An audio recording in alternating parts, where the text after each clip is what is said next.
PM Modi का Israel के साथ पूरी मजबूती वाले बयान पर जमकर भड़के लोग। आरफा खानम शेरवानी, प्रशांत भूषण और स्वरा भास्कर समेत कई लोगों का मोदी पर तीखा हमला। बोले, ये मेरे प्रधानमंत्री नहीं, कहा हमारी तरफ से मत बोलिए, #नॉट इन अवर नेम। आइए बताते हैं अब आपको पूरी खबर। You are watching Delhi News. Social media पर लोग भारत के प्रधानमंत्री नरेंद्र मोदी की जमकर आलोचना कर रहे हैं। वजह यह है कि उन्होंने गाजा में चल रहे खून खराबे के बीच इजराइल का खुलकर समर्थन किया और कहा कि भारत पूरी मजबूती और भरोसे के साथ तेल अवीव के साथ खड़ा है।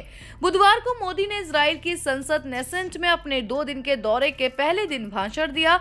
वहां उन्हें खड़े होकर तालियां मिली। उन्होंने कहा कि भारत इजराइल के साथ हर हाल में मजबूती से खड़ा है। उन्होंने 7 अक्टूबर की कार्रवाई अल-अक्सा फ्लड ऑपरेशन को बर्बर बताया। इजराइल के प्रधानमंत्री बेंजामिन नेतन्याहू ने भी नेसेंट में भाषण देते हुए भारत का धन्यवाद किया। उन्होंने कहा कि मुश्किल वक्त में भारत इजराइल के साथ खड़ा है। उन्होंने कहा कि दोनों देशों के साझा हित हैं और मोदी को दोस्त से बढ़कर भाई बताया। मोदी ने कहा है कि भारत इजराइल के रिश्ते व्यापार और सुरक्षा के लिए बहुत अहम है। उन्होंने आर्टिफिशियल इंटेलिजेंस, क्वांटम टेक्नोलॉजी जैसे क्षेत्रों में दोनों देशों के बीच अच्छे तालमेल की तारीफ की। मोदी के इस भाषण के बाद सोशल मीडिया पर कई लोगों ने नाराजगी जताई। उनका कहना है कि ये पहली बार है जब किसी भारतीय प्रधानमंत्री ने इजराइल की संसद को संबोधित किया। उन्होंने अपने संबोधन को एक्स पर शेयर करते हुए लिखा था, मैं अपने साथ 1.4 अरब भारतीयों की तरफ से नमस्ते और दोस्ती, सम्मान और साथ मिलकर काम करने का संदेश लेकर आया हूं।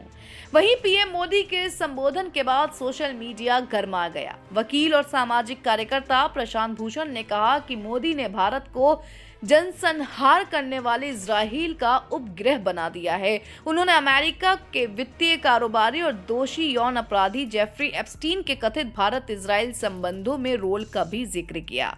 वहीं कम्युनिस्ट पार्टी ऑफ इंडिया, मार्क्सवादी, लेनिनवादी ने भी मोदी के इस दौरे की निंदा की। उन्होंने इसे फलस्तीन के लोगों पर हो रहे हमलों में गलत तरीके से साथ देना बताया है। वहीं पार्टी का कहना है कि ट्रंप की नीतियों के सामने भारत की आजादी और अपने फैसले खुद लेने की ताकत पहले ही कमजोर हो चुकी है। अब इजराइल जाकर मोदी भारत की पुरानी परंपरा, जो अन्याय के खिलाफ और दुखी लोगों के साथ खड़े होने की रही है, उसे पूरी तरह छोड़ रहे हैं। इंटरनेशनल आर्बिट्रेशन और लीगल डॉक्यूमेंटेशन कंसल्टेंट सैफ आलम ने भी इस दौरे पर शर्म जताई। उन्होंने एक्स पर लिखा, मुझे और मेरे ज्यादातर 1 अरब भारतीयों को इससे अलग समझिए। पूरा दक्षिण भारत और वो लोग जो छोटे बच्चों की हत्या को समझते हैं, वो भी इससे सहमत नहीं है। दुख की बात है कि ये मेरे प्रधानमंत्री नहीं लगते। मुझे श्री मोदी पर शर्म आती है। भारत इजराइल से नफरत करता है। अशोक कुमार पांडे एक्स पर लिखते हैं, इजरायली संसद नेसेंट के अपने भाषण में मोदी ने हमास के हमले का जिक्र करते हुए कहा कि उद्देश्य कोई भी हो, नागरिकों की हत्या गलत है। फिर गाजा में हजारों नागरिकों, बच्चों, औरतों की इजरायली सेना द्वारा की गई नृशंस हत्या पर चुप क्यों रह गए? बात तो तब होती जब दोनों पर बोलते। आखिर आप इजराइल नहीं, भारत के प्रधानमंत्री हैं। स्वरा भास्कर पीएम मोदी के इस ट्वीट पर लिखती हैं, ये मेरे नहीं हैं। हाशमी एक्स पर लिखती हैं, मोदी मेरा प्रतिनिधित्व नहीं करते। सिर्फ मोदी और उनके समर्थक ही इजराइल के जनसंहार के साथ खड़े हो सकते हैं। लाखों भारतीय ऐसे हैं जो इजराइल के साथ नहीं हैं। हमारी तरफ से बोलना बंद करें, #not in our name. Swati के एक्स पर लिखती हैं, भारत फलस्तीन के साथ खड़ा है, मोदी ही भारत नहीं है, बस। स्वालेहा नाम की एक्स यूजर ने लिखा, मैं भारतीय हूं, मैं मुस्लिम हूं, मुझे इसमें शामिल मत करें। मैं इजराइल के साथ नहीं हूं, मैं फलस्तीन के साथ खड़ी हूं। तो एडवोकेट रुखसाना सैयद ने एक्स पर लिखा, मैं भारतीय हूं, मैं मुस्लिम हूं, मुझे इसमें शामिल मत करें, मैं इजराइल के साथ नहीं। आरफा खानम शेरवानी ने लिखा, नहीं माननीय प्रधानमंत्री जी, एक भारतीय नागरिक के रूप में मैं नेतन्याहू को अपनी शुभकामनाएं नहीं भेजती। मैं इस युद्ध अपराधी, मासूम बच्चे के हत्यारे को केवल बेशुमार लानत भेजती हूँ। वहीं अल जजीरा की एक रिपोर्ट ये भी कहती है कि 2025 साल पत्रकारों के लिए अब तक का सबसे खतरनाक साल रहा।